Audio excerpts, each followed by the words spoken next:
Assalamualaikum warahmatullahi wabarakatuh. Apa kabar teman-teman semua? Perkenalkan, nama saya Nisa Fitriani dari Prodi Manajemen Universitas Pamulang. Pendidikan bukan hanya persoalan datang ke sekolah atau ke kampus lalu mendapatkan ijazah, tapi soal memperluas wawasan serta menyerap ilmu kehidupan. Dan pada kesempatan kali ini, saya akan menjelaskan tentang pertumbuhan dan pembangunan ekonomi. Sebelumnya, selamat menonton! Teman-teman tahu nggak sih apa itu pertumbuhan ekonomi dan pembangunan ekonomi? Nah, pertumbuhan ekonomi yaitu suatu keadaan perekonomian yang menunjukkan adanya kenaikan PDB. Sedangkan pembangunan ekonomi yaitu proses yang memiliki tujuan meningkatkan pendapatan per kapita untuk jangka waktu yang panjang dan disertai adanya perubahan struktur perekonomian serta perkembangan iptek. Nah, menurut Sadono Sukirno, pertumbuhan ekonomi yaitu perkembangan kegiatan dalam perekonomian yang menyebabkan barang dan jasa yang diproduksikan masyarakat bertambah dan kemakmuran masyarakat meningkat. Pertumbuhan ekonomi dapat diartikan sebagai kenaikan GDP real per kapita. Apa sih GDP itu?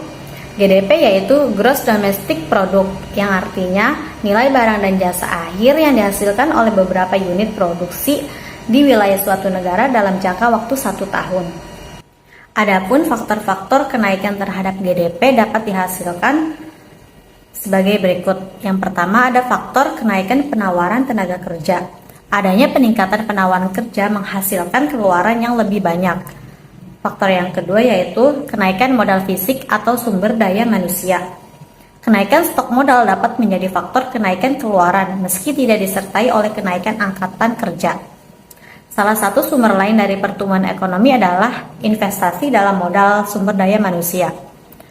Adapun faktor yang ketiga yaitu kenaikan produktivitas.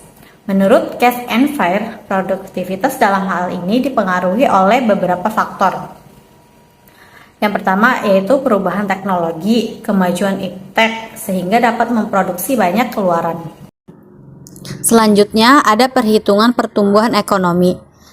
Jika kita ingin mengetahui pertumbuhan ekonomi pada suatu tahun, produksi barang dan jasa atau pendapatan nasional (GNP atau GDP) pada tahun itu dibanding dengan tahun sebelumnya. Adapun rumus yang kita akan gunakan adalah sebagai berikut, yaitu PE sama dengan GNP tahun sekarang dikurang GNP tahun lalu dibagi GNP tahun lalu dikali 100%. Adapun PE adalah pertumbuhan ekonomi. Nah, di sini saya mempunyai contoh soal. Diketahui GDP negara X tahun 2019 adalah 800 miliar dan nilai GDP tahun 2020 adalah 900 miliar. Dari data di atas, maka besarnya pertumbuhan ekonomi tahun 2020 adalah. Untuk menyelesaikan soal tersebut, rumus yang digunakan yaitu rumus yang sudah saya jelaskan pada slide sebelumnya. Mari kita hitung soal tersebut. Diketahui PE 2020 sama dengan GNP tahun sekarang dikurang GNP tahun lalu dibagi GNP tahun lalu dikali 100%. Di mana GNP tahun sekarang yaitu 900 dan GNP tahun lalu yaitu 800. 900 dikurang 800 dibagi GNP tahun lalu yaitu 800 dikali 100%.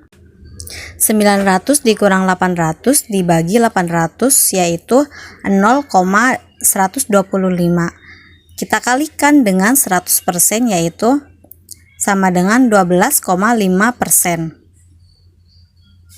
Dan itu contoh soalnya. Nah, selanjutnya kita akan membahas tentang pembangunan ekonomi. Menurut Profesor Dr. Sumitro Jojo Hadikusumo, pembangunan ekonomi yaitu Usaha memperbesar pendapatan per kapita dan menaikkan produktivitas per kapita dengan cara menambah modal dan keahlian.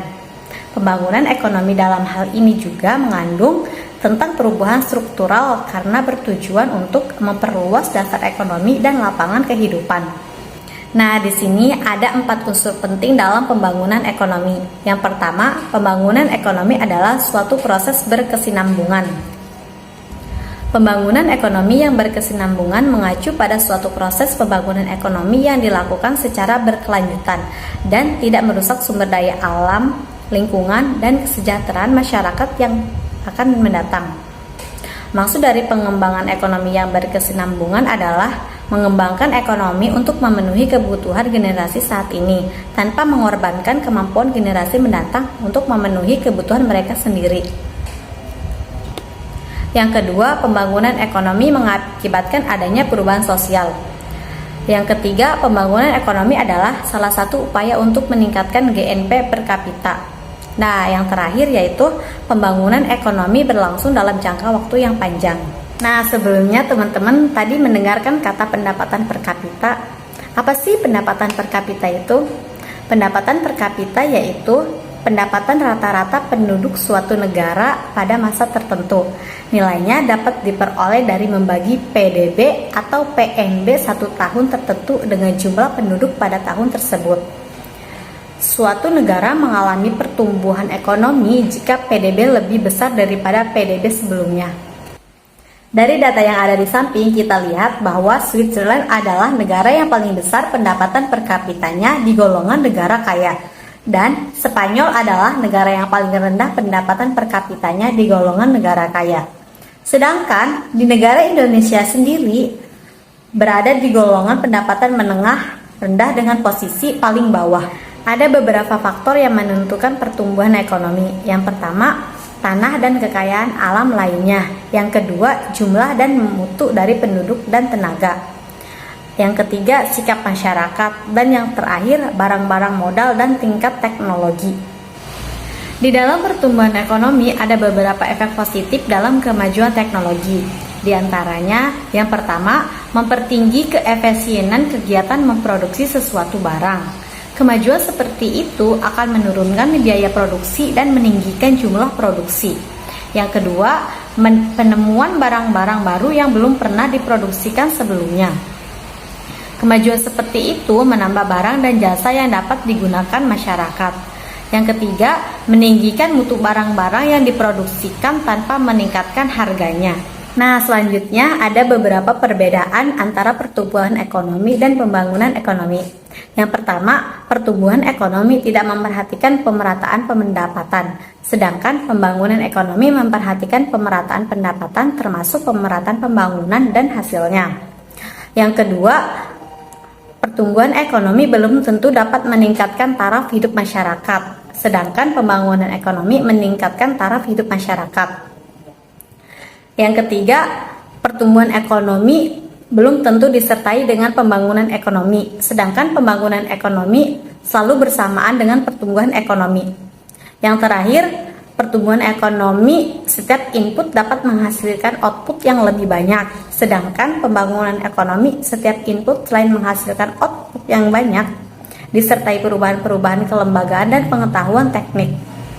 Pertumbuhan ekonomi di negara maju dan berkembang. Secara umum, negara maju memiliki pertumbuhan ekonomi yang lebih rendah dibanding negara berkembang. Karena apa? Karena perekonomian di negara maju sudah stabil dan hampir semua sumber daya sudah digunakan secara optimal, sehingga peningkatan PDB tidak melonjak.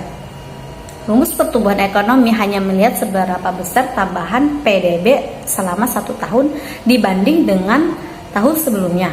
Rumus tersebut tidak mempersoalkan seberapa besar nilai PDB suatu negara, sehingga walaupun nilai PDB negara maju lebih tinggi bila dibanding negara berkembang, tetap saja hasilnya adalah pertumbuhan ekonomi negara maju akan lebih rendah dibanding negara berkembang. Nah, ada beberapa teori yang membahas tentang pertumbuhan ekonomi. Yang pertama, teori pertumbuhan klasik. Menurut pandangan ahli-ahli klasik, ada 4 faktor yang mempengaruhi pertumbuhan ekonomi. Yang pertama, jumlah penduduk, yang kedua jumlah stok barang-barang modal, yang ketiga luas tanah dan kekayaan, dan yang terakhir tingkat teknologi yang digunakan. Yang kedua, ada teori Schumpeter. Teori ini menekankan tentang pentingnya peranan pengusaha di dalam mewujudkan inovasi dalam kegiatan ekonomi. Adapun inovasi tersebut meliputi yang pertama, memperkenalkan barang-barang baru. Yang kedua, mempertinggi efisien cara memproduksi dalam menghasilkan sesuatu barang. Yang ketiga, memperluas pasar sesuatu barang ke pasar-pasaran yang baru. Yang keempat, mengembangkan sumber bahan mentah yang baru.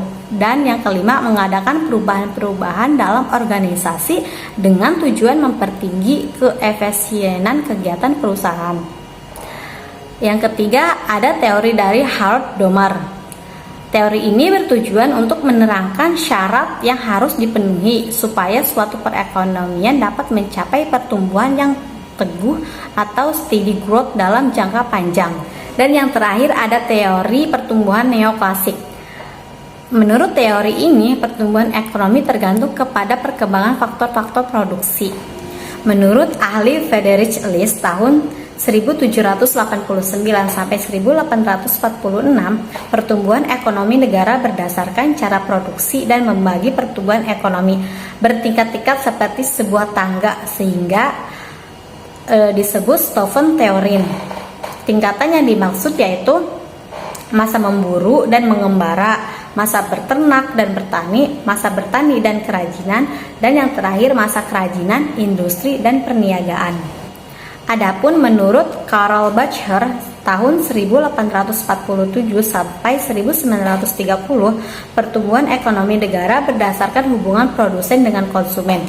Berikut tahapan-tahapannya. Yang pertama, masa rumah tangga tertutup. Yang kedua, masa rumah tangga kota. Yang ketiga, masa rumah tangga bangsa. Dan yang terakhir, masa rumah tangga dunia. Dan yang terakhir, menurut Warner Sombart tahun 1863 sampai 1947, ada 4 masa. Yang pertama, masa prakapitalisme. Yang kedua, masa kapitalis madya. Yang ketiga, masa kapitalis raya. Dan yang terakhir, masa kapitalis akhir. Di Indonesia juga ada beberapa masalah pembangunan ekonomi. Yang pertama, kemiskinan. Yang kedua, keterbelakangan. Yang ketiga, lapangan kerja. Dan yang terakhir, pemerataan pembangunan. Adapun dampak positif dari pembangunan nasional, yang pertama, mempercepat pertumbuhan ekonomi. Yang kedua, terjadinya lapangan kerja yang dibutuhkan masyarakat. Yang ketiga, adanya perubahan struktur ekonomi sehingga membuat kegiatan ekonomi menjadi beragam. Yang keempat, peningkatan kualitas SDM. Dan yang terakhir, meningkatkan taraf hidup, mempermudah hidup manusia, meningkatkan persediaan kebutuhan masyarakat. Adapun dampak negatif dari pembangunan nasional, yang pertama, menimbulkan kerusakan lingkungan. Yang kedua, perubahan struktur ekonomi agraris ke industri berdampak mengurangi lahan pertanian. Yang ketiga, hilangnya habitat alam baik hayati maupun hewani. Dan yang terakhir, habisnya sumber daya alam yang tidak dapat diperbaharui karena dieksploitasi. Pertumbuhan dan pembangunan ekonomi juga memiliki manfaat. Yang pertama, munculnya lapangan pekerjaan. Pertumbuhan dan pembangunan ekonomi dapat menciptakan lapangan pekerjaan baru. Yang kedua, meningkatkan pendapatan nasional. Pertumbuhan dan pembangunan ekonomi dapat meningkatkan pendapatan nasional. Yang ketiga, melancarkan kegiatan ekonomi. Pertumbuhan dan pembangunan ekonomi dapat memperlancar kegiatan ekonomi. Yang keempat, berkembangnya teknologi. Pertumbuhan dan pembangunan ekonomi dapat mendorong perkembangan teknologi. Yang kelima, mengurangi jumlah pengangguran. Pertumbuhan dan pembangunan ekonomi dapat menekankan jumlah pengangguran. Dan yang terakhir, memiliki penghasilan memadai. Pertumbuhan dan pembangunan ekonomi dapat meningkatkan pendapatan masyarakat sehingga mereka memiliki penghasilan yang memadai. Nah, pembahasan yang terakhir yaitu masalah pembangunan di negara berkembang. Yang pertama, pertanian yang masih tradisional. Yang kedua, kekurangan dana modal dan modal yang bersifat fisik.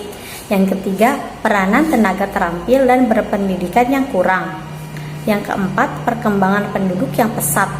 Dan yang terakhir, masalah ekonomi, sosial, kebudayaan, dan politik. Adapun kebijakan mempercepat pembangunan yaitu yang pertama, kebijakan diverifikasi kegiatan ekonomi.